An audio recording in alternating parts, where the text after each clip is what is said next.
कि इसको सुनेंगे बिरहा को तो एक नई चीज पाएंगे। बिरहे में एक नई खोज है। लोग कहे लगे है राम बाण है। राम ने राम बाण को कब छोड़ा था, किस पर छोड़ा था? आओ बिरहा बतावे जाते चला।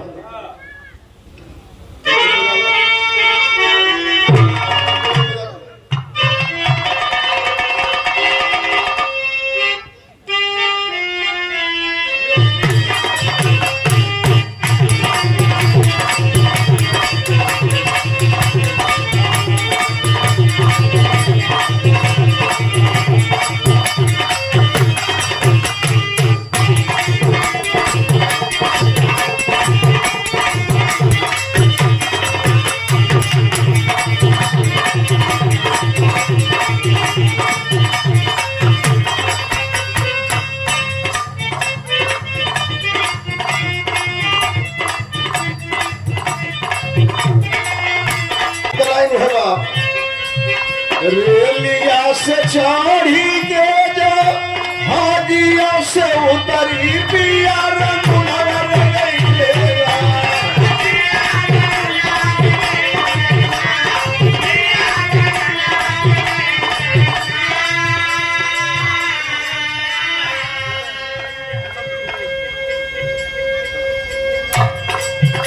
रेलिया से चढ़ी के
गईल सब भुलाई। ये दुनिया से जाएंगे तो सबके बाप, लेकिन को बात सुना का कथवन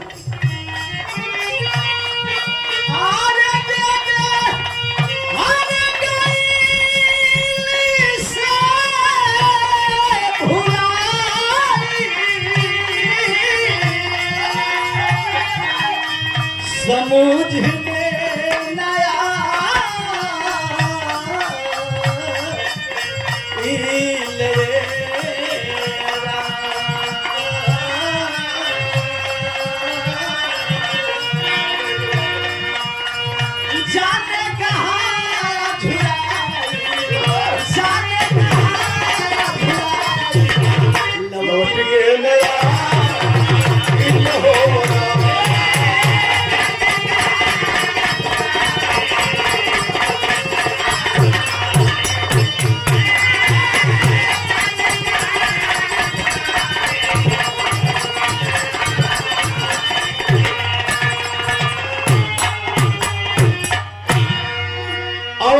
सुने। बहुत छोटा प्रसंग जिस बिरहे में एक खोज है कि राम ने राम बाण किस पर चलाया था।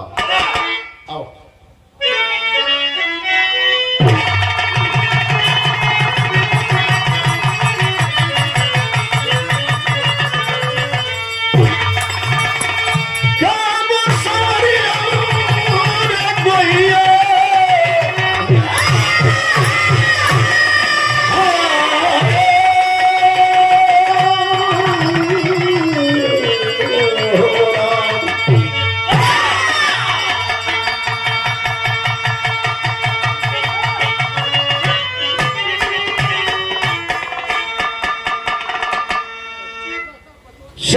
भूमिका में कवि ने कहा है, 4 लाइन भूमिका है।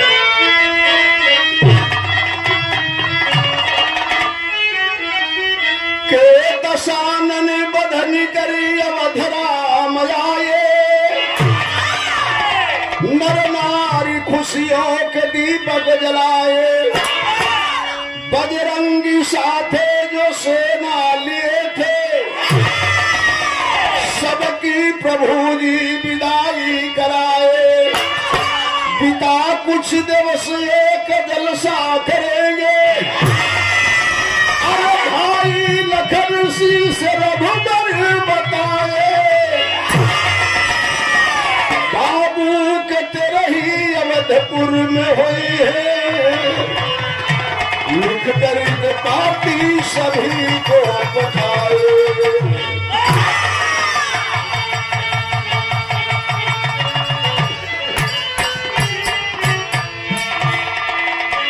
भगवान राम लंका के जीत के अयोध्या आइला, कहला अपने भाई लक्ष्मण से बुला के कि वे 15 सेना के लोगन के विदा कर दो। सबके बारी बारी बुला के भगवान राम कहला जी के जवन चीज चाहे तो मांगला। सबके ने विदा कर दिला। हनुमान जी के जब बोलौला तो हनुमान जी कहला कि जा हनुमान जी। हनुमान जी सोचे लगल हो काम निकल गए, अभी पहचानत नहीं खा। खैर भगवान के बात के मान के हनुमानो जी चल गए। भगवान राम अपने भाई लक्ष्मण जी से कहला, ये लक्ष्मण 14 वर्ष के वनवास भइल, चल गए जा जंगल में, बाबूजी के मरण हो गए। आज ले बाबूजी के काम क्रिया ना भइल। हमार विचार बा कि बाबू के अयोध्या में काम क्रिया होके आदेश के राजा महाराजा ऋषि मुनि फकीर सबके बुला के भोजन करा के यथाशक्ति दान दक्षिणा दे के विदा कइल जा। दिन बारी रखा गई, न्योता भी पटा गई। जैसे आप केदार चौधरी के द्वारे सब हितनाथ आयल हो लल्लन भैया के जैसन आदमी, वैसे ही सब भगवान राम के न्योता पा के जुटे लगल। तो बिरहा में रोको वाली बकौन बाबू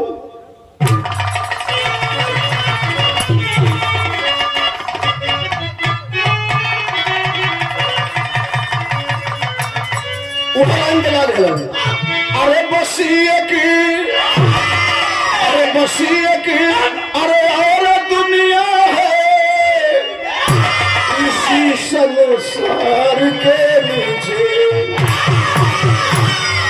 बिरहा में कवि लिखत हूं कि जहां सम्मान की कुर्सी, अरे जहां सम्मान की कुर्सी वही अपमान होता है।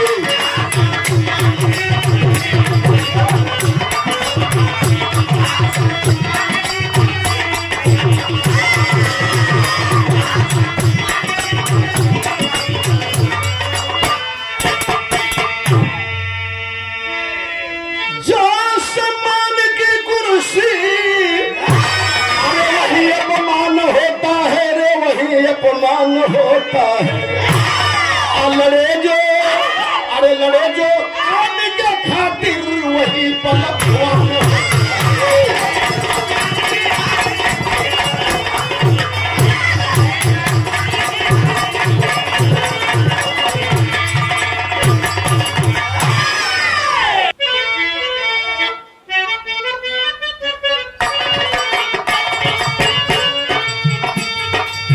अवध के राज में अब राम जी का शासन है। राजा ऋषियों का सजा हुआ सिंहासन है। विश्वामित्र मुनि ज्ञान गुरु बुलाए गए, बड़े सम्मान से आसन पे वो बिठाए गए। देश के जो राजा वहां आते थे, मुनि के पास जाके शीश को झुकाते थे। शकुंत राजा समारोह बीच आया है। विश्वामित्र जी को शीश ना झुकाया है। भगवान राम अपने बाप का तेरा ही करत हवन। आज सुन लो, भगवान राम के पिताजी के तरही में विश्वामित्र मुनि अपने ज्ञान गुरु के बुलौला, सबसे बड़का सिंहासन में उनके बैठा दिलन। जितना राजा ऋषि महर्षि लल्लन भैया आवे, पहले जाकर विश्वामित्र मुनि को प्रणाम करें, तब जलपान में जा, भोजनालय में जा। वही सभा में बाबू शकुंत राजा आया। गलती इतना ही किया कि विश्वामित्र मुनि को प्रणाम नहीं किया। जब प्रणाम नहीं किया, सवेर भाई सबके भगवान राम विदा कर हलन, जवन मगल से देखे विश्वामित्र मुनि ज्ञान गुरु बैठल हो। कहलन ये गुरु कहा तो तोहके जवन मांगत तवन देख के विदाई कर दी तो के लगल के गुरु जी की आंख से आंसू बह जाए। मायूस चेहरा भगवान राम देखला अपने ज्ञान गुरु के। तो भगवान राम कहे लगला अपना ज्ञान गुरु से, बिरहा में गीत बा।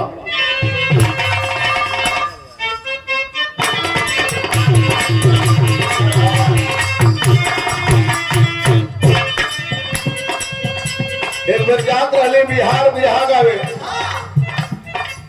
तब मैरवा एगो स्थान पर मैरवा की पहले में एगो बहुत परियार बरगद का पेड़ रहल, वही जागो सोखा रहल।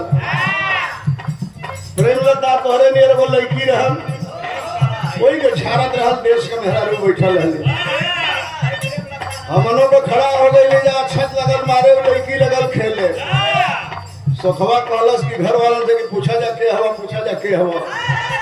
तब लड़की बतावे लगल, क्या बतावे लगल कि हाई हम माहुलिया करना चुराइले, हाई हम माहुलिया करना चुराइले, कहिया ये कर भागीले।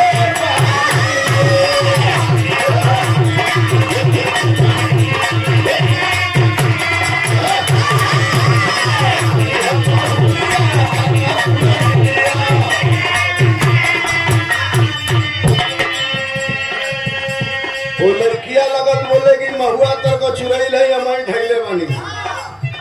तो सुखवा पूछलस कैसे धले लो, तो कहलस बताओ तनी कैसे धले लो। कि आइल रहे महुआ बिन हन बिन, आइल रहे महुआ बिन हन बिन, कहिए से सुनहि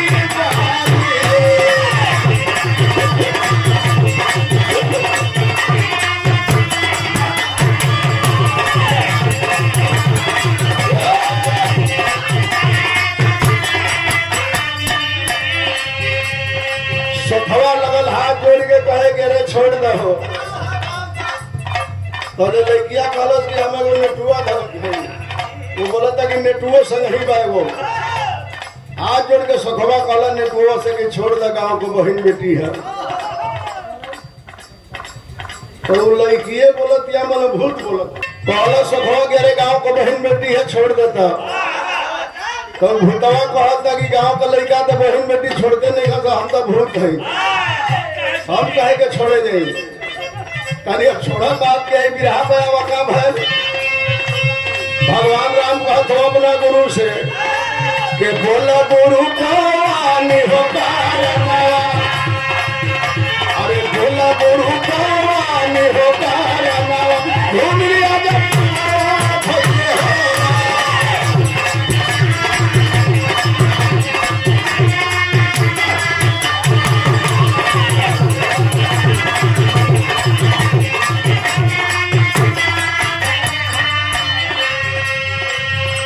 भगवान राम की भरी आंख में आंसू बा, कष्ट का हो गई, कौन सेवा में अपमान हो गई। भगवान पूछा तुम अपना गुरु से, कहला हमारी बारे में जान ला, पहले हम राम है।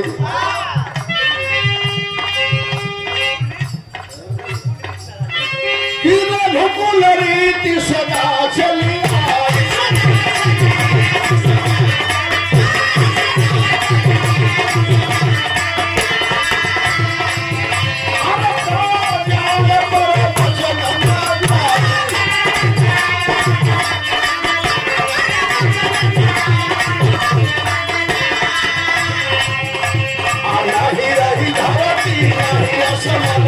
नहीं रही धरती नहीं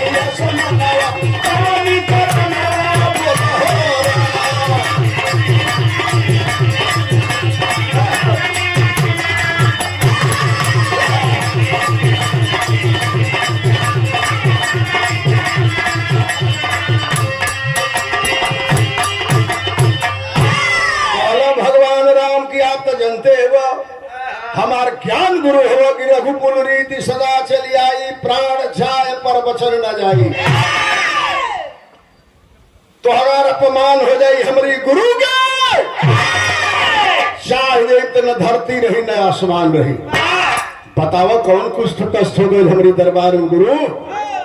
आ नहीं कुछ बोर्ड मांगल चाहत हो दक्षिणा में तो वो मांग के देखला। तब ज्ञान गुरु कहला विश्वामित्र मुनि का कहला बिरहा में गीत बा।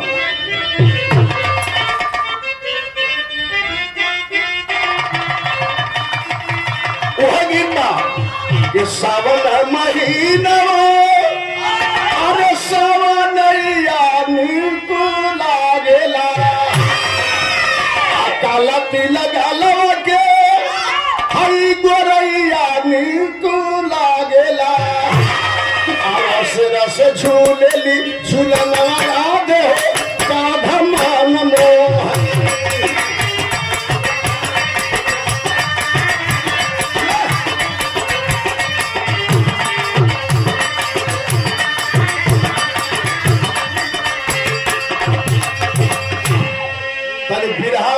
ध्यान से सुनिए लो, नया बिरहा बा। बहुत हुआ भगवान राम से ज्ञान गुरु कि आज राम नाही सेवकैया निकला गेला, हमरा के नाई आज विदैया निकला गेला, भारी आज भइले अपमन राम हो तनव चारता हमार।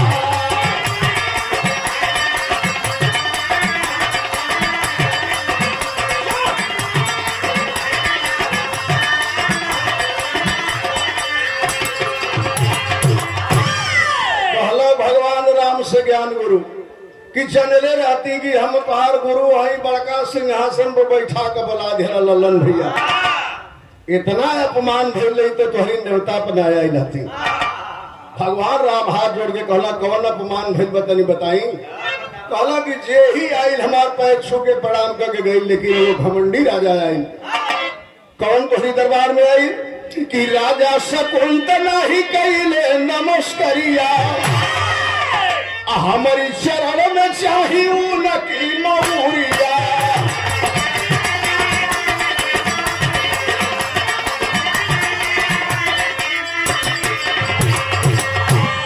काल डूबे पावे नहीं बिनवा राम हो तनवा जरता हमार।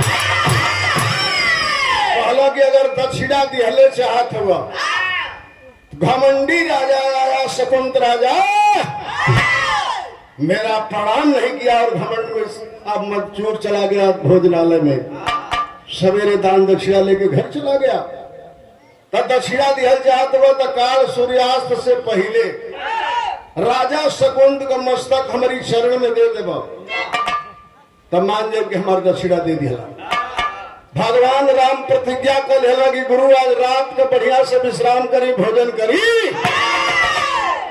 दुनिया के कोनो ताकत नहीं बा। काल सूर्यास्त से पहले दक्षिणा में राजा शकुंत का मस्तक ना दे दी तो रघुकुल रीत चली आई कि जो नाम बटे बुता जाई। कहला विश्वामित्र मुनि ठीक बा सुतत है तक इतने बतिया के भैया सुतले है वो आ नारद ये बतिया के जान गए भागल चल गए सब रही राजा शकुंत के पास।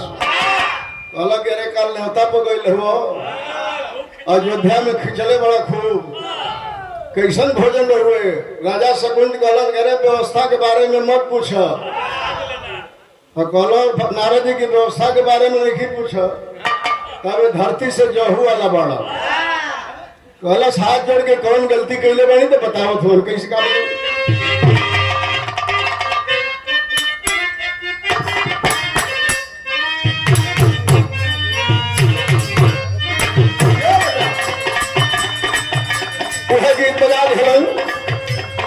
नारी के करनव भर थरी होई गैला जोगी आयर होई गैला जोगिया हो राजपाट बिहाला विसार नोरा।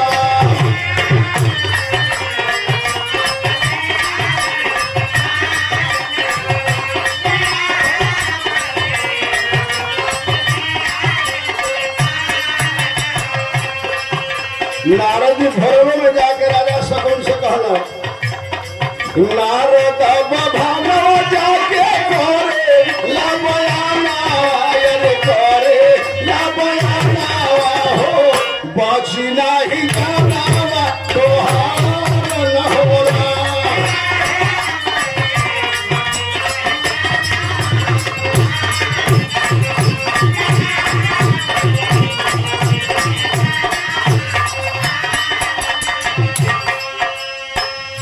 कहला कि गैला ठीक न्योता खैला ठीक, लेकिन विश्वामित्र मुनि के प्रणाम ना कैला तो भगवान राम प्रतिज्ञा कर दिले बड़ो, आज सूर्योदय होला से पहले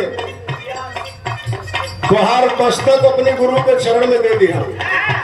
अब गनगन गनगन राजा शकुंत कांपे लगल, कहलस कौनो उपाय लगा के नारद जी जान बचा दो। नारद जी कहलो कि पूरा गारंटी गारंटा ना ले, जुगाड़ लगाई, जान बच जाई तो ठीक बात, ठरक जाई तो हमारी बस के बात देखी। कहला कि सुबह में चला एगो काम कर,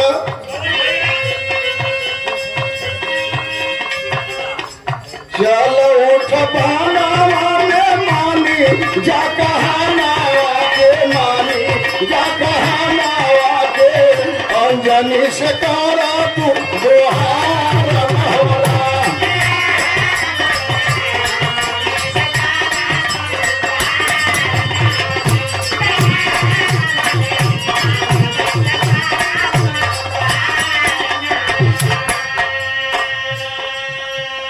कहला कि चला हम लेके चलत हैं, जुगाड़ लगावत हैं। लेके गईला नारद जी वो जंगल में, आज जंगल में लेके गईला तो अंजनी वो पेड़ के नीचे तपस्या करत रहल।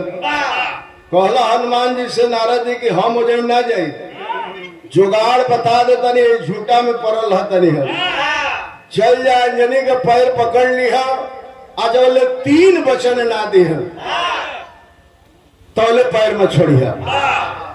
अंजनी तपस्या करत रहा, राजा शकुंत जाके पैर पकड़ लेलस, आंख खुलल, अंजनी मतारी करे रे बेटा कैसे मेरा पैर पकड़ के सेवा कर रहे हो।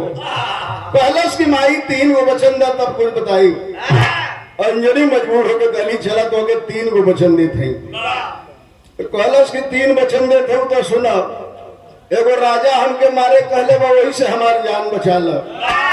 पहली अंजनी की राजा से हम कैसे लड़ब, हम मेहरारू को जाती है। कहलस कि तोहके ना लड़े के बाद अपनी लड़का हनुमान जी के बुला देबू तो हमारी जान बच जाई। कहली अंजनी की हनुमान जी पैदा भैला तब से हमारी लगे ना हो। नारद जी सिखौले रहले, राजा शकुंत कहलस के रे तू अपनी लड़का के स्मरण करा जरूर आ जी। वचन दिहला के नाते अंजनी मतारी स्मरण कैली कि बेटा हमार हनुमान का होकर दर्शन दे दो। आज जब स्मरण कैली तो पहाड़ जैसे शरीर लेके हनुमान जी हाजिर हो गई। मतारी से क्या कहलो बाबू,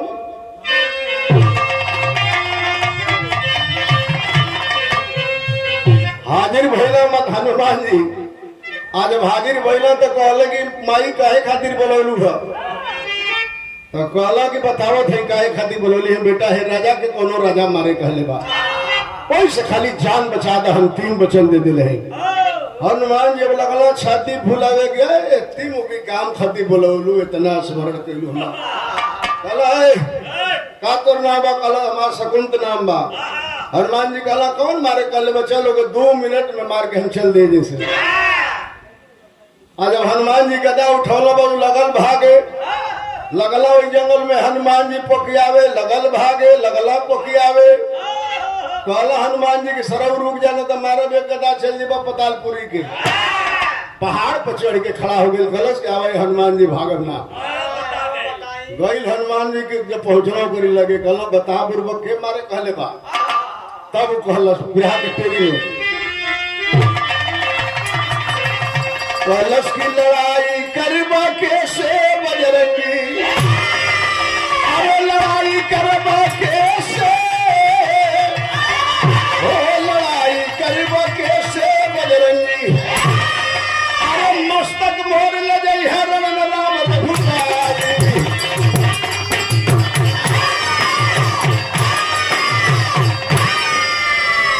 कहलस की जे हमके मारे के कहले बा, वो अयोध्या का राजा रामचंद्र जी, हम उनका नाम सुन ले हुआ, उहे मारे कहले उन्हें से जान बचा ला। आज जब हनुमान जी सुनल तो वही पहाड़ पर से ढमिलात चले लगे, खंता में गिर गई, मूर्छा आ गई हनुमान जी के, और रोवत अला अपनी मतारी के लगे, महतारी के पैर पकड़ के रोवे लगल हनुमान जी। अंजनी कहे लगल काहे रोवत हो बेटा?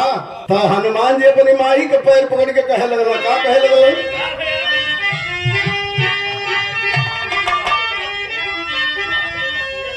कहले कि कहते के बतिया हटली हमारी छतिया हो, ऐसन बजरावा है गिरवलू ए जननी।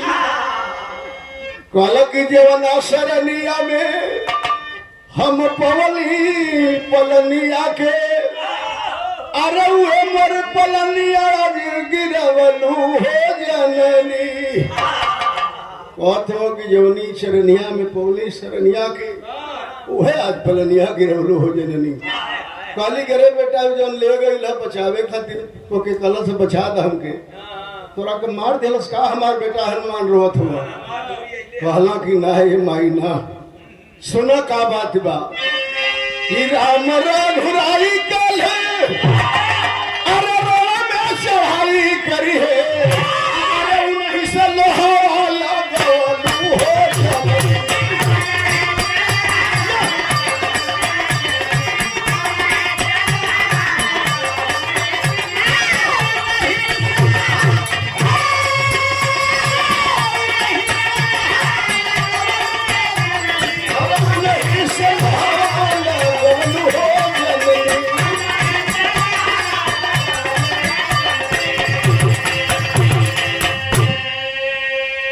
कहला कि माई तू 3 गो वचन दे दिलू, हम अपनी माई के वचन दे दिली।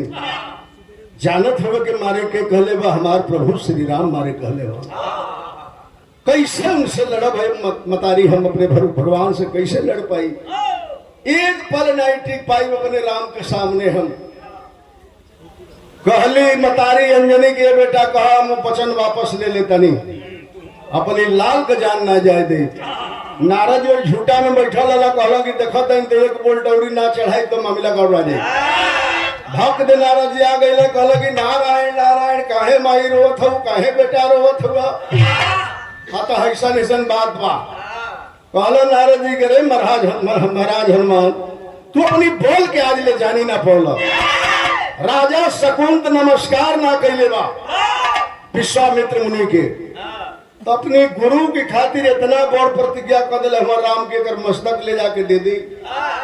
अब तू महाराज हनुमान जी अपनी माई से वचन लेके जो माई से पैदा बाड़ा और माई का वचन वापस करा देव, तो धरती पर कह के आवेला जुग जुगांतर में कोई दुगो अगरबत्ती नहीं दिखाई।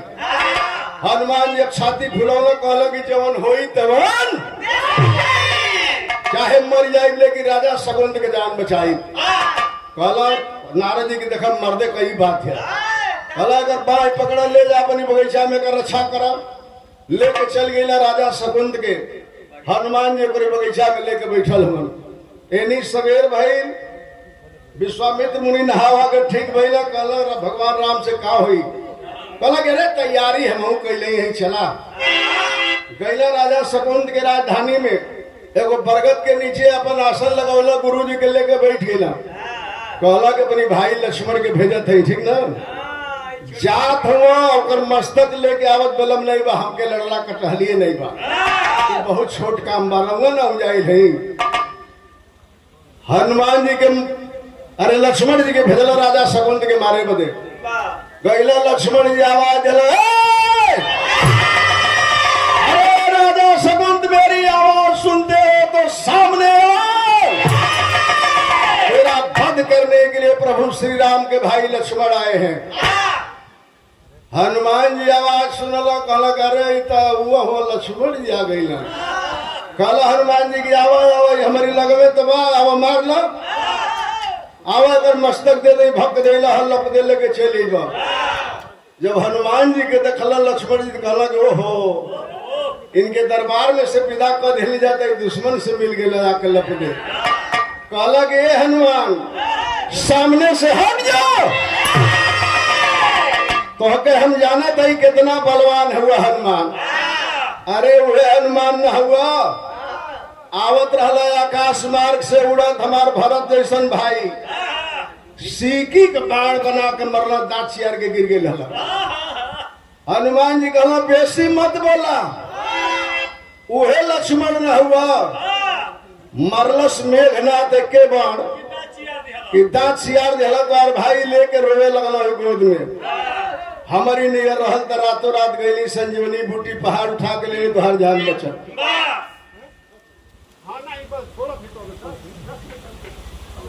तो कहला लक्ष्मण जी की नाम मनवा, कहला कि ना मानो, मर धोखा तो मार के ले जा।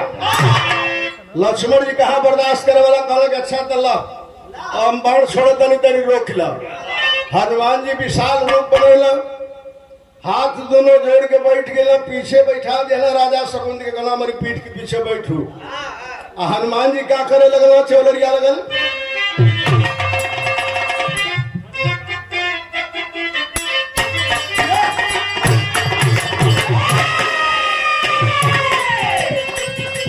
रामा रामा रे हमरे रामा,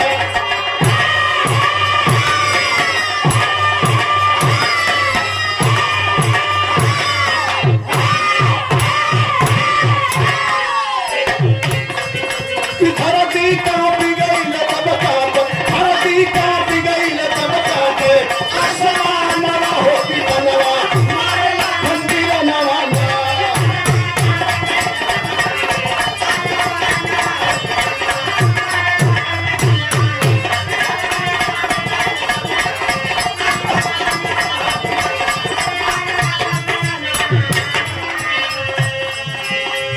हानि हानि बाढ़ चढ़ावे लगल लक्ष्मण जी, जितना बाढ़ जाओ ताई लइकवा जन दिवलिया में छुरछुरिया ना छोड़ल, भक्त जरेबा 2 मिनट में भक्त बुता जाए। वही हनुमान जी की लगे पड़वा जाओ, भक्त जर के खत्म हो जाओ। सन सन छूटे बाढ़ तमो,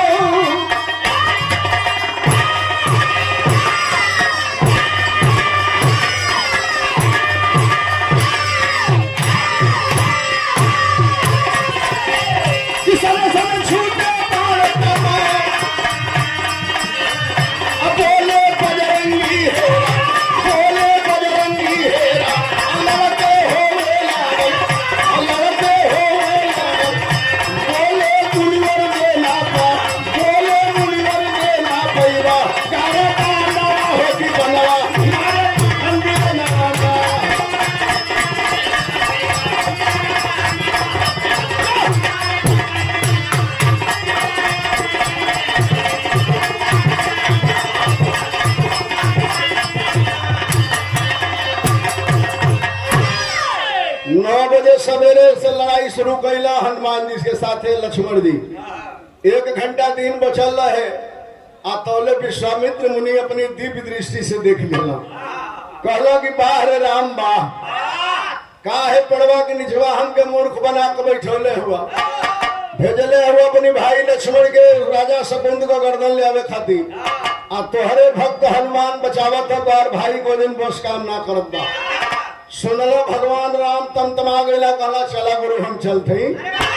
जब देखला कि उनको भाई बाण पर बाण मारत हुआ, जाके भूख दे बुता जाता, कहला कि लक्ष्मण लड़ाई को बंद करो। आज जब लड़ाई बंद भइल तो हनुमान जी वैसे ही बैठल हवन, बैठले अपने गुरु के भगवान श्री राम के अपन प्रणाम करत हुआ। लेकिन आल्हा में कहला भगवान राम तमतमा के का कहला,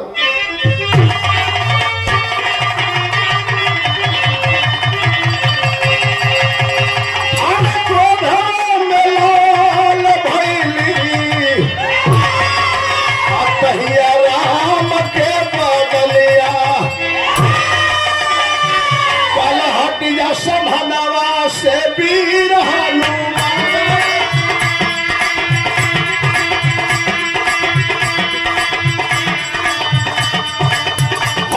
सभनवा से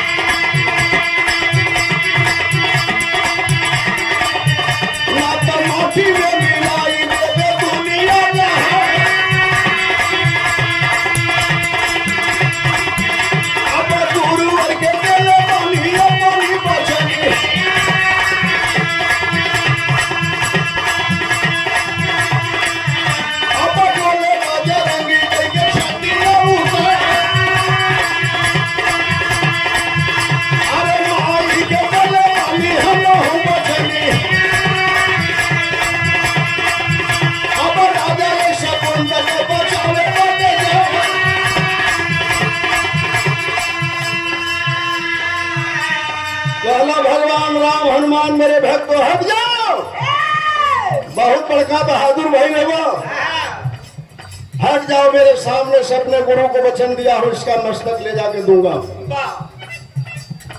कहला हनुमान जी की हटब ना प्रभु मर गई तबो, हम अपनी माई के वचन दिले बनी कि राजा शकुंत के जान बचाई। कहला कि ना मनबा, कहला कि ना माना, तो कहला कि तब हमार बाण आड़ा।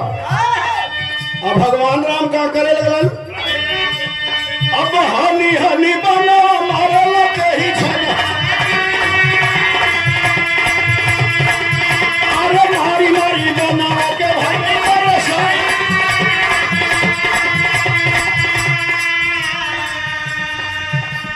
हजारों बार भगवान राम चलेलन, इनहू को बाण जाओ छुरछुरिया निर्मुत आ जाओ।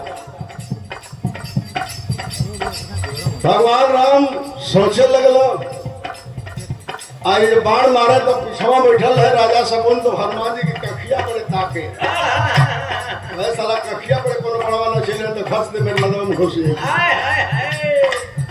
सोचे साला हनुमान भले मर जा हम न मर पाई। विश्वामित्र मुनि कहला कि अब तो बस 10-15 मिनट और बाकी बा, का बाण चलावत हो, अब चलत है तू दक्षिणा दे भैला, मार काल बहसत हो कि रघुकुल रीत सदा चली आई, प्राण जाए पर वचन न जाए। कहला हनुमान जी से भगवान राम के, हे राम सुनो, हे हनुमान सुनो, अरे लंका में राजा रावण का वध गई, बाकी राम बाण चलावे के नौबत ना आई। राम बाण चला दे दुनिया में तो हर जान कोई ना बचा पाई। कहला हनुमान जी की राम बाण चलावा चाहे सीता बाण चलावा चाहे दशरथ बाण चलावा, हम पीछे ना हटब। धनुष राम बाण राम के चढ़ौलन रोहित जंगी मैदान में, और स्मरण के आकाश मार्ग में छोड़लन है। का है कि राम बाण राम भैया का ही देखे,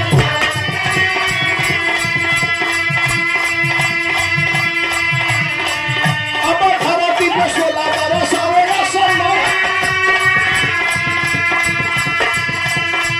अरे देखे त्रिपुरारी भैया खोल के ना बोला,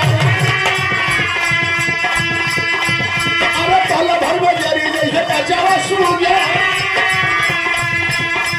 अब जटावा से गंगा जी के तुरंत पहुंचे वाला,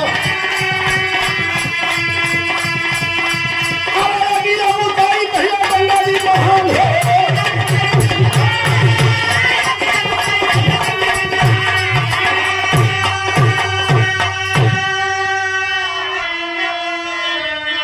धनुष पर बाण चढ़ा करके हाई तरी बात सुना। कहला भगवान राम की राम बाण चढ़ौला के नौबत आयल है। स्मरण करके धनुष पर राम बाण चढ़ौला, स्मरण करके भगवान राम आकाश मार्ग में छोड़ दिया। जब आकाश मार्ग में छोड़े तो आकाश मार्ग में पहाड़ जैसा आग को सोला चलल कि हनुमान के शरीर पर गिरी या पल भर में उनके राख कर दी। तौले कैलाश पर्वत पर भगवान भोलेनाथ का नींद टूट गई। देखला कि राम तो राम बाण को छोड़ दिए, ये हमारी बेटा हनुमान के जला के पल में राख कर दी। जटा से गंगा जी के भेजला तुरंत कि आकाश मार्ग में आग को बुता दो। गई गंगा आकाश मार्ग में आग को बुता दी। आज अवगिया को बुता जली तो हनुमान जी के शरीर पर हर हर हर हर ठंडा पानी या राखी गिरे लगल। तब विश्वामित्र मुनि कहला कि और कोनो बाण धेले बड़ा बाकी अब चली। अब राम सोचे वाला साला रामो बाण चला देने हनुमान को कुछ ना बिगड़। धीरे धीरे सब लोग हनुमान के पास गए तो लोनी से भगवान शंकर जी पार्वती जी के लेके नारदो जी झूठा में से बढ़ला। कहला भाई 10 मिनट दिन बाटे बुढ़ौआ आवत हो कहीं लड़ैया बुढ़ऊ में भगवान राम में न हो जाए। तो जब सब है इकट्ठा भाई तौले नारद जी जाके राजा शकुंत के कान में कहला कि सरो घूम खड़ा होकर कथा सुना कहा जल्दी वो काम कर। क्या कहला उसे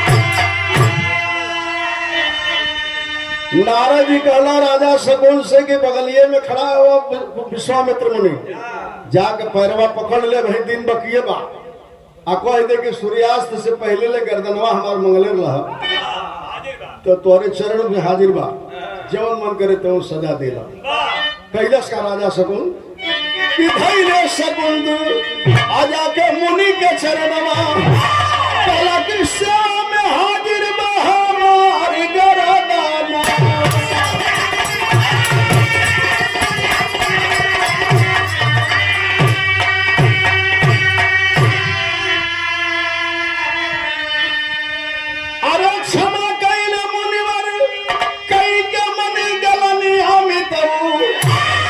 जल्दी भागो वही मुनि के शरणी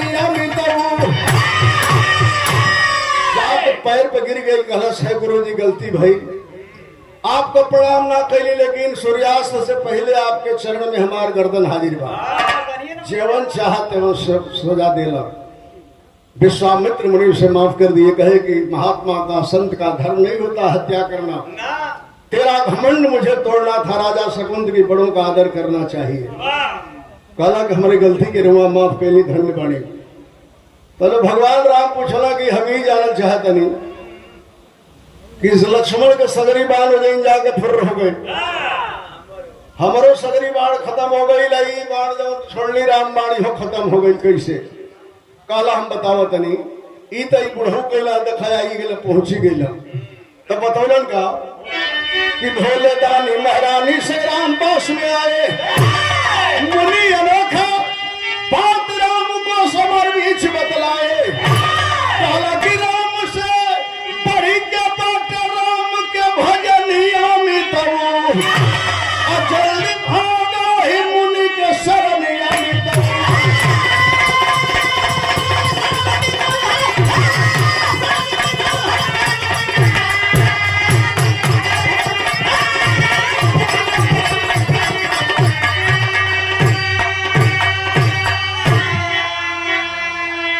विश्वामित्र मुनि की राम तुमसे बड़ा तेरा नाम है और सुनो दोनों भाइयों का बाण क्यों खत्म हो गया। हनुमान जी घमंड में नहीं लड़े। हनुमान ने राम का स्मरण करके अपने रोम रोम में राम का कवच पहन रखा था जिसको दुनिया की कोई शक्ति मार नहीं सकती थी। राम बाण से जल जाते लेकिन उसे शंकर भगवान ने काट दिया। सगरी देवी देवता इकट्ठा भइलन तो नारद जी कहला कि हमें को बात चाहता नहीं कि सब देवी देवता इकट्ठा हो गए भगवान राम की बाण से नहीं मरला हनुमान जी तो इनकी खातिर कुछ कही जाओ। तो वही सारे देवताओं ने प्रमाण मिलता है लल्लन भैया कि हनुमान जी को सभी देवताओं ने अमरत्व का वरदान दे दिया। यही लिए आज हनुमान जी के अमरी कहल जाला कि हनुमान जी मरल ना हो हनुमान जी अमरी हो। स्वामी गुरुदू फुलहराती फुलवारी कृषि श्री राजन संग मितवा